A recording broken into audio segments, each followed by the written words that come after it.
how to create a successful email. There will be time for Q&A at the end of the webinar.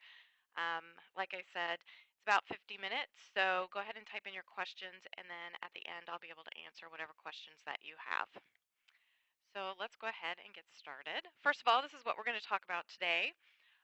Why have an email? And you probably already know the answer to that, but we're going to go over it anyway. Keys to a successful email. I'm going to talk about some design tips for your email and what you can learn once you send out your email. And all along the way, there's going to be examples of the things that I'm talking about where people have done a great job. And I want to show you how people have implemented some of the things we're talking about. At the end, there will be a resources slide, and you will be able to ask questions then as well. Like I said, I'll be happy to answer any questions that you have. So first of all, why have an email? This is something that you probably have already asked yourself at some point. There's a lot of reasons to have an email for your business. Emails build relationships and they help to maintain relationships as well. And essentially, what you're trying to do when you're doing your email marketing is build up relationships with your customers or your potential customers so that when they need whatever it is that your business offers, they come to you. It also helps maintain loyalty with your products or with your services that you offer. An email is a great excuse to talk about your company. And there are a lot of things you can say about your company, and people really love to know what's going on behind the scenes. So, having that kind of information in an email is great for your business and it's great for your readers. Stay in front of your audience. You want to mail on a very regular basis, which means at least once a month. Um, the reason you want to mail regularly is that, for one, you want your business to stay top of mind for your customers and for the people reading your email, so that when they need whatever it is that you offer, the service or the products that you have, that it's you they come to, not someone else. And by mailing on a regular basis, you help remind them that you're there. Also, I'm sure you have plenty of stuff to share with people, and I have content ideas, but there should be plenty of things with your business, with your company, with your organization that you can share with people at least once a month. That's a pretty reasonable mailing schedule. You can have an email to educate or entertain. And educate is great for nonprofits, for B2Bs, because there's frequently things that you need to tell people or teach people or show people how to do when it comes to using your product or using your service. And so having an email gives an opportunity for you to reach out to your customers or your potential customers and give them the information that they're going to need. You can establish yourself as an expert, and you are an expert when it comes to your business and your organization, and you can share what you know about the industry that you're in. And people will come to look to you and your business as thought leaders. So when they're looking for this type of information, they come to you first. And of course, you can use an email to sell your products and services, and many people use emails for that. But there's a lot of reasons that your business should be sending out an email in the first place. So over the next few slides, we're going to talk about keys to a successful email. And basically, I'm going to start at the top and work my way through the email to give you tips on what makes a good email for you. So first of all, the from label. The from label should be the person or business or organization that's sending the email. And that's basically what the CAN-SPAM law says. The from label should be the sender of the email. It also tells your readers who's sending the email. So when they see your email in the inbox, they know when they look at the from label who's sending the email.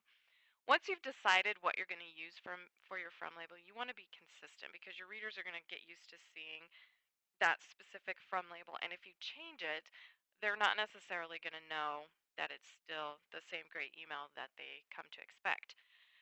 Generally speaking, you want your from label to be your company name. Now, you could put something else in there, and it certainly depends. You know, if you're like a doctor or a real estate person, um, you might have your first or your full name, your first name and your last name, rather than just a company name, because people may not necessarily recognize that. But for the most part, most of your readers will recognize a company name before they recognize a salesperson's name. And I know a lot of times people want to put a salesperson's name in the from address, and you certainly can. But I would watch your stats to make sure people are knowing that it's still the right people coming into the inbox. If you're planning on making a drastic change in your from label, you can let your readers know that too. For example, if your company gets bought and your name is changing or something, let your readers know what to expect so that you don't lose their attention now that you've worked hard to get it. Once you've decided who the email is going to be coming from or what, you're going to need to write a subject line. And the from label and the subject lines are probably the two most important pieces of your email. And while that might seem kind of surprising, it's because these are the two pieces of information that people use to open your email. Once they've opened the email, as long as your content is something that they're finding really interesting, then you shouldn't run into any problems with having their attention. But to get them to open it in the first place, it takes a little bit of work on your part. So your subject line should be something that is interesting, something eye-catching that stands out in the inbox. You don't want it to be too long because the problem with a subject line that's too long is that it could get cut off in somebody's inbox. Most email programs have a limit to the number of characters that are showing up in the inbox. So 40 to 50 should get you there. You can go longer. It doesn't have to stick to that. Just know that some people may not see that. The other thing about the subject line is the CAN-SPAM law does come in here. So your subject line has to pertain to the content of your email. So something that's going on in your email has to be in the subject line. You can't trick people into opening an email with a subject line that you think would make them open it, but then your email has nothing to do with that. That's against the law. A couple of just tips for writing your subject line. Don't repeat your from label. You don't have a ton of space in your subject line. So make sure that since your from label will have your company name, you don't need to say that again in your subject line. People will know who's sending it. Use the subject line to get them to open your email. Don't use all caps. That's yelling online, and you don't want to be yelling at your customers. But you can use it. You can use caps in your subject line to emphasize something. So, if you're having a special, you might want to have the word sale in all caps or something like that, just to get people's attention. Just don't do the whole subject line that way. Also avoid overusing punctuation. Again, that's just really more of an annoyance to people. One exclamation point is great. 15 of them is wasting space and annoying to your readers. So just try to use some online etiquette too when you're creating your subject line. So the next thing we're going to talk about is pre-header text. And when I do presentations in person, I'll usually ask people if they know what pre-header text is before I start talking about it. And most people don't, have no idea what I'm talking about. But when I get to the end, I say, okay, how many of you knew what pre-header text was? You just didn't know there was a name to it. And most people raise their hand. So you have probably seen pre-header text on your mobile phone and in your inbox if you're using web-based email programs. You just probably didn't know there was a name for it. Pre-header text is basically the first line of text in your email, and it gets pulled up into the subject line in some email programs. Not all email programs, but some of them, including on your mobile phone. So pre-header text basically is a supplementary message to what your subject line is saying. So you don't want to repeat your subject line because people are already going to see that. So you want to give something that will emphasize what your subject line is saying or go with it or make people want to open your email even more. It's called a pre-header text because it is usually above that header image in an email. So that image where you might have your logo, you might have some other information, and it's above that. So it's called pre-header because of that. But it is the first line of text in your email. So if you have no text over the top image, your pre-header text could actually say something like, "Hi Bob, this is our February newsletter," or whatever the first line is in your email. But it's the first line of text. So you can see on my screenshot here, on the left is the from label, and then the subject line, and then after that is the pre-header text. So this is, again, another example. So this top one here is from my Gmail inbox. This is the from label. This is the subject line. It's not just a hobby, is the subject line. The pre-header text is this. It's what you do, it's who you are, it's in your nature. This is what it looks like inside the email. So this is the header, where the logo is and where other information is. And then the pre-header text is above it. And that's what's getting pulled up into the subject line. So you have control over what all of this stuff is in your email. And so just be aware that that first line of text is something that people see. Now, if it didn't say this line, it's what you do, it's who you are, it's in your nature. The pre-header text would be view online to ensure delivery, which is important information, but it's not really something that's going to get someone to open the email. So by having this view online link as the first line of text in the email, it's not really going to help your email get opened. It's just going to be something extra in there. And if you look in your inbox after you watch this webinar, you'll see there are some people who understand what the pre-header is, and it looks like this in your inbox, and some people don't understand it, and you see view online instead or unsubscribe. Usually in my inbox, it's probably about 50-50 that I get a good pre-header versus just whatever the first line is. So it's something to keep in mind when you're writing your email out. So one of the things that we get asked about a lot is content. Content for your email is really important. It's one of those things that keep your readers coming back. Making sure that you're giving valuable information to your readers is pretty vital to them, right? But what you want to put in there is something that's pretty tricky. So here are some ideas, and hopefully this will generate you thinking a little bit and you'll come up with your own as well.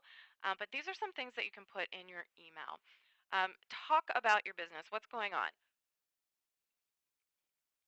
Do you have a new location? Do you have different hours for your business?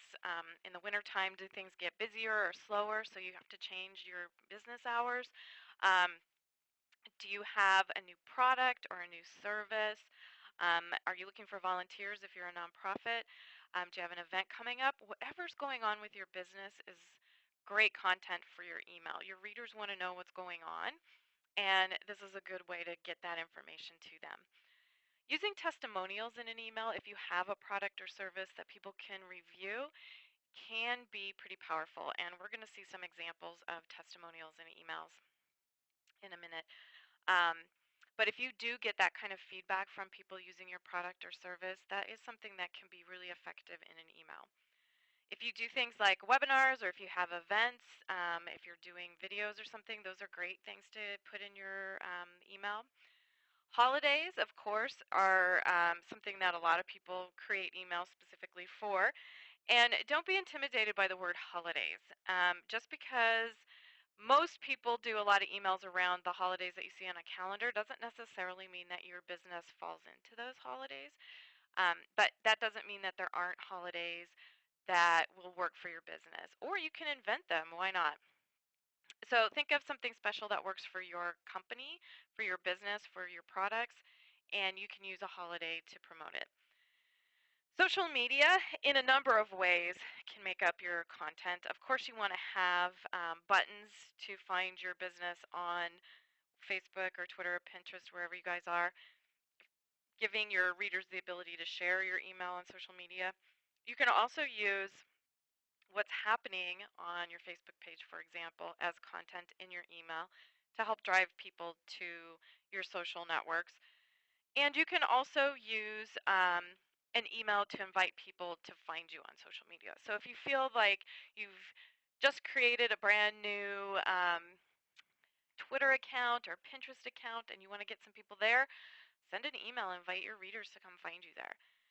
Questions and surveys, people love to give their opinion, and those are the kind of things that can help make up content in your email, and you can get some great feedback from your customers or from your potential customers.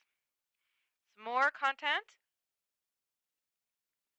If you work with a local charity, or if there's been something that's happening in your community and you're donating to a charity and you want your readers or customers to not only know what you're doing, but to be able to donate, sharing that kind of information in an email is useful, and it's great for the organization and it's great for your company too. Any special offers, again, content in your email can have information about selling. You don't want it all to be about selling, but obviously if you have something on special, you want to share that. You or your employees' smiling faces. People like to know the people behind the brands or the products or the organizations that they're working with. So including a picture of you or a picture of your employees, if you have like an employee of the month, including that kind of information in your email. If you have volunteers that are helping out at an event or at your organization, those are the kind of things that can help put a human face or human touch to your email and to your business that can make your readers connect more. Tips for your customers, like I said, email can be used for educating. So if you have like how-tos or information that helps people use your product or service, that's a great thing to put in your email. If you've won awards, your business has won awards, also fun. There's no reason you can't toot your own horn. Related articles, and we're going to see some more examples of this, but you don't have to write every piece of content in your email. If there's a blog that you follow that you really like, you can share that information with your readers. You can share information you find from another website. You have to make sure that you're giving credit to the people who are writing it or the place that you got it from, and link to their site. But by providing this kind of information to your readers, they come to look to you as an expert, and then they don't go look for it themselves. You can control what they're seeing, because of course, even if you're sharing it from a site that's not yours, they could go find this information by themselves. By you providing this type of information, you look like somebody who's in the know. So as you're creating your email, some content things to keep in mind. You want to make sure that your content is valuable to your readers. It's what they wanted when they signed up. Usually when people are signing up for an email, they're going to see um, what you're going to be sending them in the email and how often you're going to be sending your emails.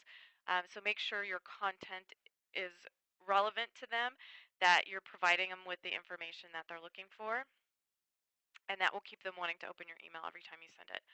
Try not to make your email too long. People have a short attention span these days, so usually 3 to 5 topics or articles in an email. You want to make sure that you have good information, but if people find that your email is too long, they're going to move on. So give them short blocks of copy, and that means like 3 sentences. And that might seem really short, but if you can link them to where the rest of that story is, you'll be able to know that they're reading it, because we're going to track the clicks on the links. And it makes your email a little more compact so they can see other information in there that they might also be interested in. Include lots of links, because we track all of those, and most email companies like us do that. And that will give you a lot of insight into what your readers are interested in, what articles they're interested in, and make sure there's a link there when they're ready to click through and read your email, or I'm sorry, click through to do what you want them to do. If you're ultimately trying to get them to donate to your organization or to make a purchase, you want to make sure that there is plenty of options for them to do that, right? So give them links. Make your email really easy to read. No matter how great a writer you are, people are not going to read every word in your email, unfortunately. So make it easy for them to find what you think is important for them in the email. Use bullets, bold headlines, and keywords so they can see that. And using white space is a good thing. Every little piece of real estate does not have to be covered with something. White space actually makes it easier to see what you're saying in your email. When you're designing your email, try not to go crazy with the images, because not everyone has a high-speed internet connection. Even today, some people still have some slow internet connections. And if you have really large images or you have a lot of images in your email, then your readers might get tired of waiting for them to load and then miss out on the great content. Make it easy for people to read. Again, reading on a monitor, or even more, reading on a mobile phone is tough for people. So make sure that you're giving them every opportunity to stay on your email. Using some web-friendly fonts, hard one to say, web-friendly fonts, Arial, Times New Roman, or Verdana.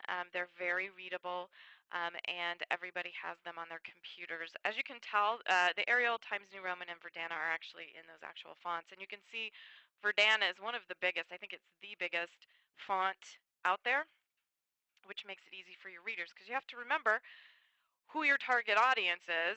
So if your font is too small and you're mailing to baby boomers, for example, they may not be able to easily see what it is that you're sending them, and then they're going to move on to another email that might be more friendly to them. So not only make it easy for them to read by not having a lot of cursive type of fonts, but also making the size of the fonts large enough for people to see. Use reverse text sparingly. So my don't do this example, you can do that like a little bit in an email, but having a dark background with light text is really hard on your eyes, and people will not be able to stay there for very long before they get annoyed. If you're going to emphasize anything in your email, use bold. Italics are hard to read online. They're just like trying to read cursive, which is difficult. And underlining looks like a link. So emphasize with bold. Try using black or gray font. Using light or bright colored fonts can also be painful on the eyes. So let's get into some examples here. First of all, I talked about using holidays as an excuse to send an email or for content for your email. And like I said, not all businesses fall into the kind of holidays you see on a calendar, right? Um, we have Martin Luther King Day coming up, and we have Valentine's Day coming up. And, not everyone can send out emails with hearts in them or candy or flowers, right? So your business may not specifically fall into those kind of holidays, but there's all kinds of things that you can celebrate. So, for example, it's Wednesday again. I love these emails, and these guys do this a lot. Not every week, but sometimes they're just like, it's Wednesday. Here, we have a special just for today. So if you can't figure out a holiday specific for your business, you can always use something like this. It's Wednesday, it's Thursday, it's Tuesday, whatever slow day you have, invite people to come in by having a special.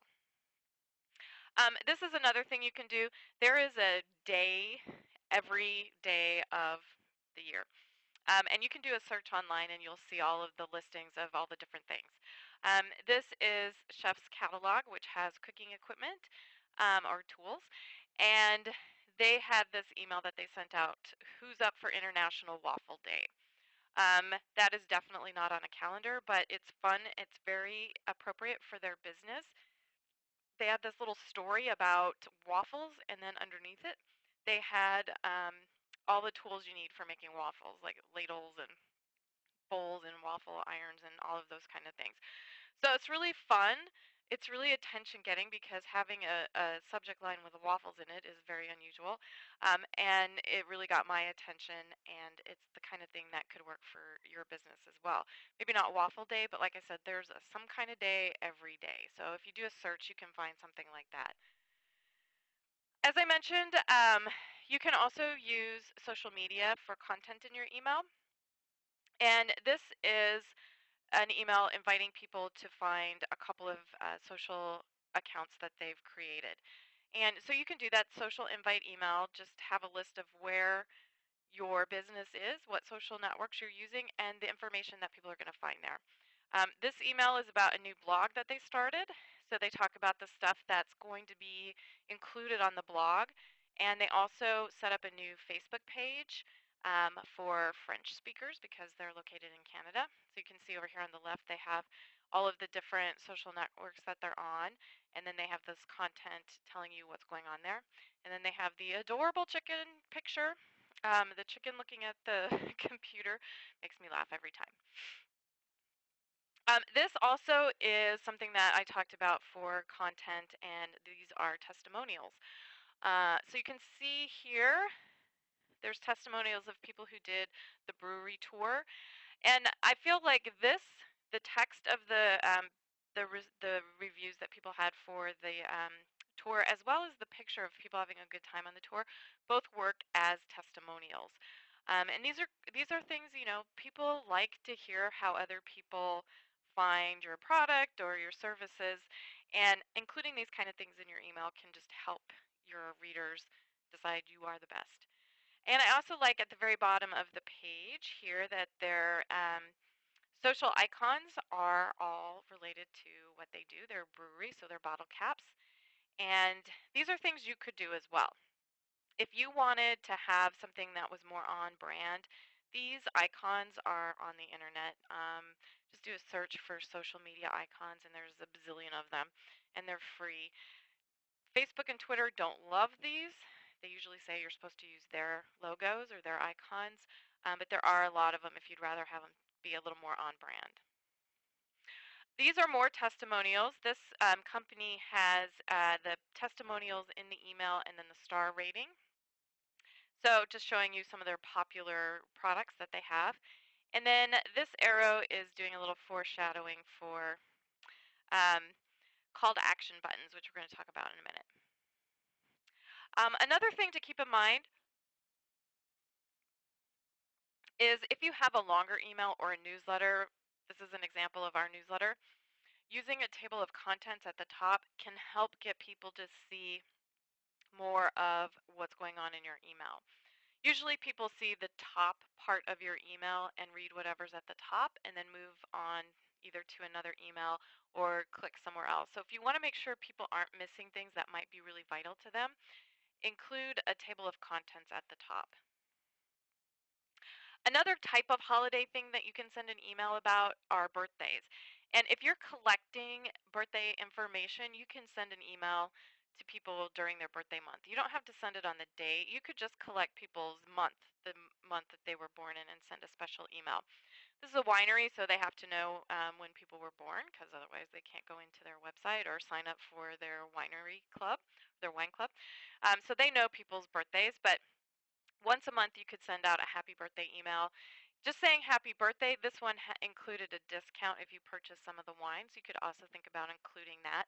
But again, this is a way to help keep people engaged in what your company's doing and in what's going on with your business. Now, if you don't know people's birthdays, you can use this idea. It's my birthday, here's your gift. So you have a birthday once a month, or once a year, um, or your anniversary of your business. VR's anniversary is in February, and we tend to send out special emails during February for our anniversary. So this was fun. She gave away a free pattern for her birthday gift to everybody. So if you don't know people's birthdays, that's fine. You can celebrate something else. I talked about cause marketing a little bit in the content ideas, and this is a great example of that. This is Shandon. At the very top, you can see their pre-header text. Join Shandon for the cause. That's their pre-header. So that's the thing that gets pulled up into the subject line. And then every October, they team up with the National Breast Cancer Foundation, and they make a donation for the number of pink champagne that they sell during October. So not only can you, as a person receiving the email, make a donation to them, they are also going to make a donation for all of the pink champagne that's purchased by you guys. So it's kind of a win-win for everybody. The other thing that I really like that they do in this email, actually there's a lot of things. I love their call to action buttons and all the links, is that they're reminding people there's a holiday coming up and that they have everything ready that you would need for Thanksgiving in this case, because this is in October. So again, cause marketing can also be great content for your email. Another winery, we have a lot of wineries that mail through us. We're also in Northern California, so it helps. There's a couple things that these guys are doing great here. First of all, they're personalizing. So they have my name in the email. And that's just information that you have in your mailing list. If you collect people's names during the sign-up process, anything in your list can be merged into the email to personalize it for your readers. So this has my name, and then it has my loyalty point information as well. The other thing these guys have are lots of links. So they always have a couple of pieces of information in their email.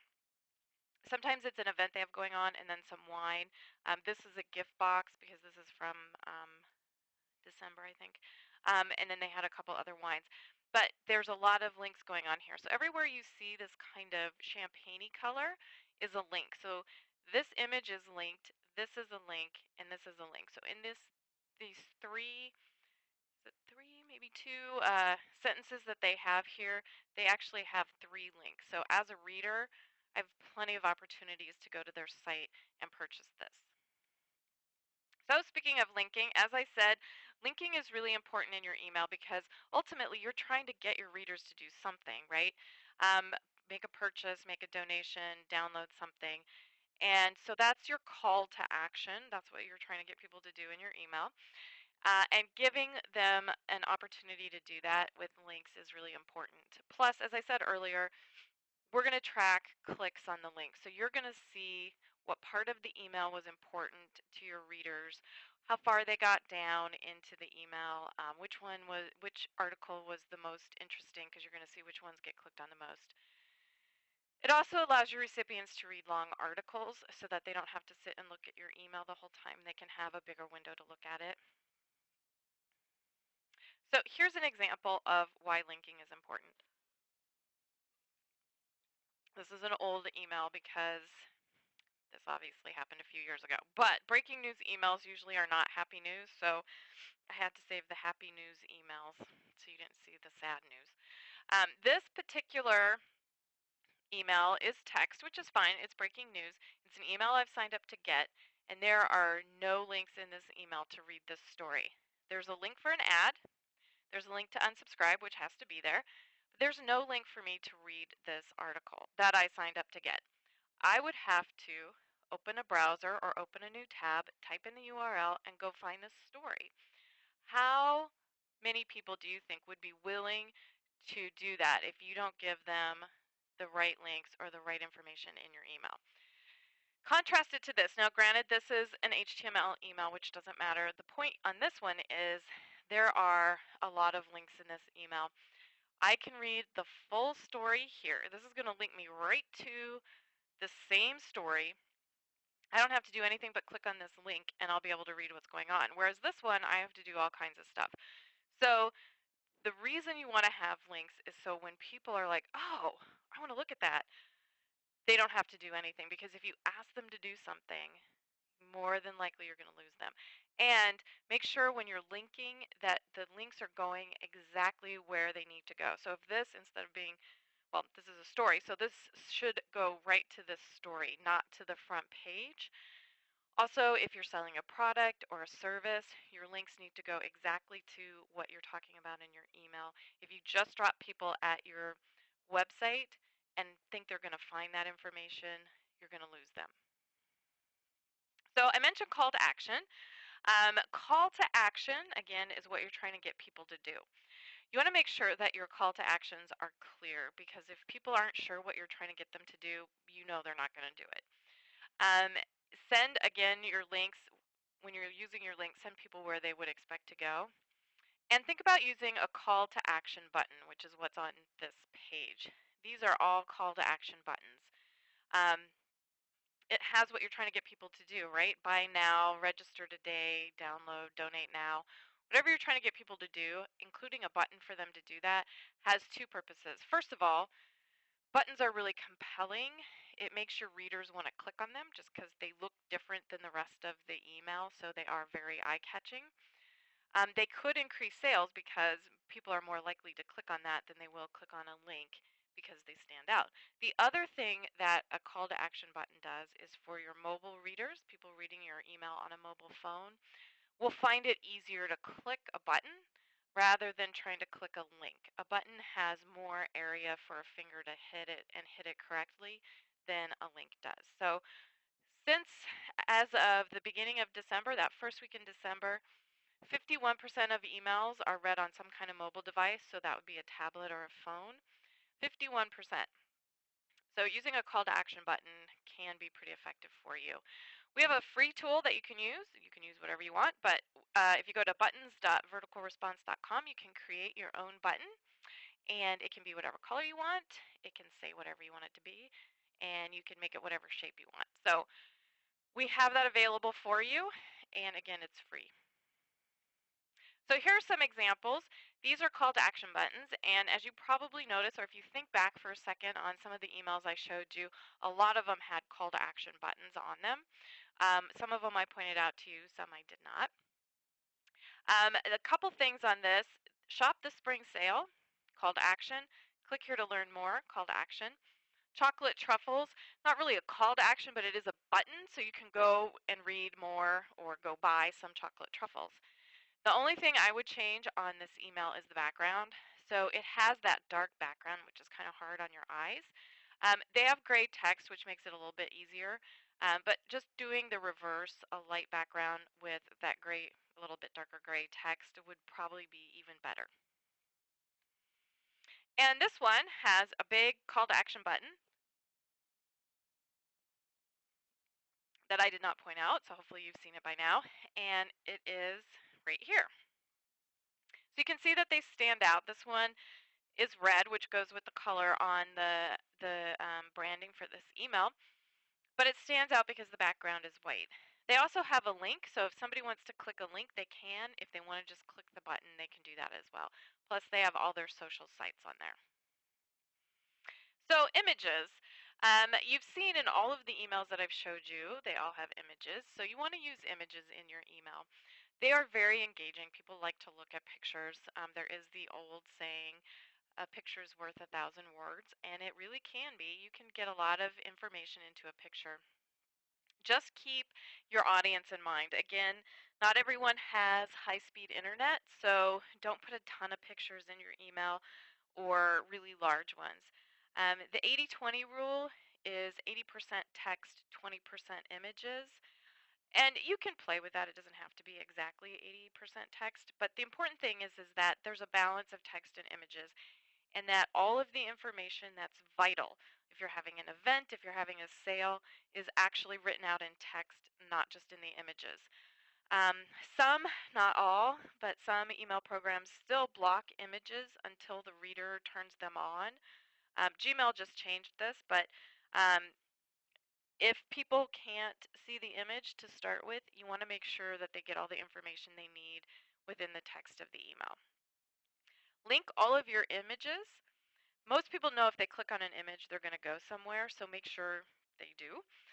And use alt text. Again, some of the business or some email programs still block images, and alt text is important. It's also important for mobile readers. When you're using our system, when you go to insert an image, you'll get a display properties, and alt text is here. We use whatever the name of the image is, but the alt text is what people are going to see when they open the email and the images are being blocked. So I kind of like to compare it to back in the day when your mom or your grandma had a picture, they would write on the back who was in the picture and where the picture was taken. When you looked at the image from the front, it was just whatever was going on in the picture, but the back had all the information. And that's basically what alt text is. People only see it if the images are being blocked. Once they turn on the images, they're going to see your image. So your alt text should be something like what's going on with your email, what your call to action is, even a description of what the image is. But using this random number that I have in here would not give my readers any information. It wouldn't mean anything to them. So make sure your alt text is telling them something, making them want to turn on the pictures or click on the link or something like that. So here's some examples. This is a nice balanced email. There's only technically 3 pictures. We have the logo at the top, we have what's being sold, and then this little grass picture. The rest of it is text, and if these pictures were being blocked, you would still know what was going on. This is an older picture, or older example, but I love this email, so I haven't changed it. They went to an event, and that information is in text. What they're selling is all in text. There's a picture of what they're selling, but the important information is all in the text portion, plus all their contact information is in text as well. It isn't just in an image. So again, if the images are blocked, you can still see what's going on in the email. You can give them a call, you know they're going to this event, and you can see what they're selling. The only thing on this one I would change is that this is the alt text for this image. As the person creating the email, this means something to them. It's the specific image they wanted to use. As a person receiving the email, this alt text doesn't tell me anything. So I would suggest putting the name of, because this is the logo at the top, this is the header image, I would put the name of the company, and I'd probably put the URL in there as well, just so that they know that they clicked on the right email before the images are turned on, and that they have the right information. So here's some more alt text, and then I will, one more thing, and I'll wrap it up. This is an example of an email where all the images are being blocked. All of these things, except for the web browser link, all of these links are images that are blocked. So all the text that you're seeing on this page is alt text. And this company knows for sure that images get blocked, and sometimes people are too lazy to turn the images on. So they made sure all the information that somebody receiving the email needed would be in the alt text. So I have when the sale is, how long it's lasting, there's 40% off, and there's a promo code. All the information I need for this email is actually in the alt text. Now that's a lot of information that they've put in here, but you can see how effective it is. If I was super lazy and I didn't want to click on the link to turn on the images, I still have everything I need to know. Here's what not to do. If you don't use alt text and you don't have a balance of text and images and you just use images, this is what can happen to your email. So I have broken images because they're being blocked. There's no alt text. There's no other text in the email. The only thing I have is unsubscribe information. So you guys work so hard building your lists and creating your emails and working at your business. The last thing you want to do is drive people to unsubscribe by making a mistake like this. So don't do that. Also, this is the first line of text. So this would get pulled up into the subject line in some email program. So that's not a great pre-header text either. So this is why alt text is important and why having a balance is important. Just as a reminder, although a lot of people don't see this, there are always a text backup to your emails, and you want to make sure the text backup is just as easy to read. And it's a little trickier because a whole page of text just is daunting. People don't want to sit and read a whole bunch of text, even though it's the same information that would be in the graphical version. So make sure you're adding some space and breaking up your articles so that people can easily see it. And you might need to take out some of the text in your email for the text version so that it's not as overwhelming for people. And don't stack up your links because it's harder in the text version if links start stacking up to hit the right one. So making sure your links are separate and that it reads easily is important. So once you send your email, we're going to give you stats. And every email you send out is going to have information about what your readers like, what your readers don't like, and you can learn from all of them. So you can see the reporting, who's opening, who's clicking, when they're opening and clicking, what articles get read the most. There's reporting. Top performing links is going to show you what links are clicked on the most. So this is going to tell you what articles were most interesting to your readers, or what products in your email were the most interesting to your readers that they clicked through to. And these are the kind of things that you can take a look at and figure out what your readers want, so that every time you send out your email, you're trying to give them the information that they want. Because if you're providing what they're looking for, they're going to keep opening your email, keep using your business, your company, keep donating to your organization. You can also do comparisons in the system and see how your marketing is doing. So you can see, like, for example, opens. So for whatever reason, this email was opened way more than any of these. I would go take a look at this email and see, what is it that I did differently? Did I have a really great subject line? Did I send it at a different time? What did I do differently? And try to strive to get more of my emails to have this kind of open than this kind of open, so that I know more people are seeing my content. So it's always changing and evolving, and there's a lot of testing involved in email marketing, but it can be really fun, and it's fun to see what your readers like and what they don't like, and giving them what they want is something that can really help your business grow. So just to wrap it up, emails help build relationships. We talked a little bit about that at the beginning, and then along the way, having great content that keeps them coming back, giving them the information that they're most interested in can really help get them involved with what your business is doing. Best practices for your emails is not all about selling. Certainly, you're either trying to get people to donate to your organization or to purchase something from you. But there's other things you can include to help people along the way to want them to do that. Always think about what your audience will see. Think about how you use your own inbox, how you read emails, what you like, what you don't like, because your audience is going to be just like that. They want to have easy information at their fingertips. They don't want to have to wait for big images or search for a link to get more information. Give it everything they need right there, and they'll stick with you. And every email is going to give you more information, so learn from that and apply it and see how your marketing changes. Whoops, sorry. That one is bad. We have some resources here. Actually, we have a ton of resources for you guys, and they're free. So you don't even have to be using our system for this. If you're trying to do some of the things that I talked about today, like adding links, adding images, doing alt text, there is information at our help site, help.verticalresponse.com. Will get you the information that you need. The VR marketing blog has lots of information about marketing for small businesses. It has nothing to do with our product. It really is just marketing for small businesses. And we publish 3 to 4 times a week, so there is a lot of information in there. If you're looking for help on social media, we have a ton of posts, email marketing, just small business tips, all kinds of stuff there. If you want to get in touch with our support team, they are available for you. You can send them an email, you can give them a call. If you're in your account, if you go to the bottom of the page, there's a link that says need help. If you mouse over that, you'll have a link to send an email. The phone number's there. There's also a link for live chat, so you can actually have a chat with somebody just like I aming someone, and they can answer your question that way. In case you're wondering about the buttons, I put it back up here, buttons.verticalresponse.com, free to make your call to action buttons. And then we have tons of resources. Again, these are all free.